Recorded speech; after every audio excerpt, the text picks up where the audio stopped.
Sussex maintained their exceptional unbeaten record in this season's CB40 competition by thrashing Northamptonshire by 8 wickets with 57 balls remaining to complete a wonderful couple of days in Arundel. Michael Yardy won the toss and then watched Amjad Khan strike with the second ball of the match as Carl Kurtzer lost his leg bail. Kirk Verners also had success with his second delivery. Pinch hitter David Willey the man out this time with an inside edge through to Ben Brown. The game was just about Sussex's as early as the 21st ball, by which time Northants had slipped to 9 for 3, with David Sales playing Verners back onto his stumps. By the end of the 10th over, the visitors had struggled to 28 for 3 with only 3 boundaries, this from Alex Wakely being one of them. But he then fell with a total on 29 as Chris Liddell struck for the first time courtesy of a catch at cover by Ed Joyce. Scott Styris then got in on the act by bowling a frustrated Rob Newton, before the Kiwi struck again as David Murphy edged behind. That left Northants on 46 for 6, and the chance of them setting a challenging total had all but evaporated. They were indebted to Rob Keogh and James Middlebrook, who did manage to stem the flow of wickets with a partnership of 60 for the 7th wicket, although that used up 16 overs to put their side miles behind where they wanted to be. They had to push on in the last half a dozen overs, and in doing so, Keogh planted a ball from Liddell into the hands of Chris Nash. Conda Lang somehow managed to cut a ball from Khan back onto his own stumps. Middlebrook on a top score of 37 holed out off Liddell.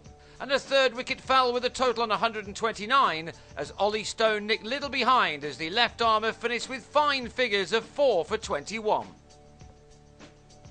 Northamptonshire had been bowled out in the last over for just 129, but the wickets continued to fall, with Nash turning this ball from Willey to mid-on with just 10 runs on the board.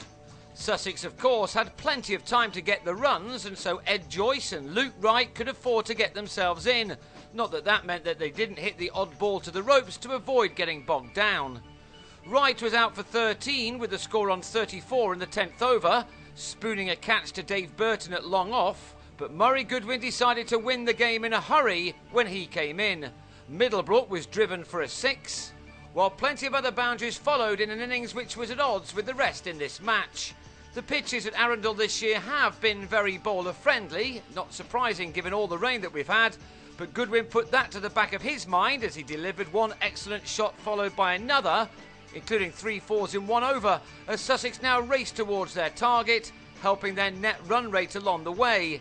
That could yet be important. Joyce was happy to let Goodwin get on with it as he hit only 2 boundaries in his 73-ball innings. He really didn't need to do any more than that. Goodwin went to a 59-ball 50 and he added another couple of 4s to his tally before the game was easily wrapped up. The winning hit came in the 31st over as Goodwin ended on a very pleasing 67 made from 74 deliveries, with Joyce finishing with 38. Few of the Sharks' many wins in one-day cricket have been as comfortable as this season, and it was a wonderful way to warm up for the T20 quarter-final against Gloucestershire on Tuesday evening. As for this 40-over competition, well, Sussex lead Group C by a point from Warwickshire, in spite of having half of their 8 games lost to the weather. They remain the team to beat in the one-day competitions this year.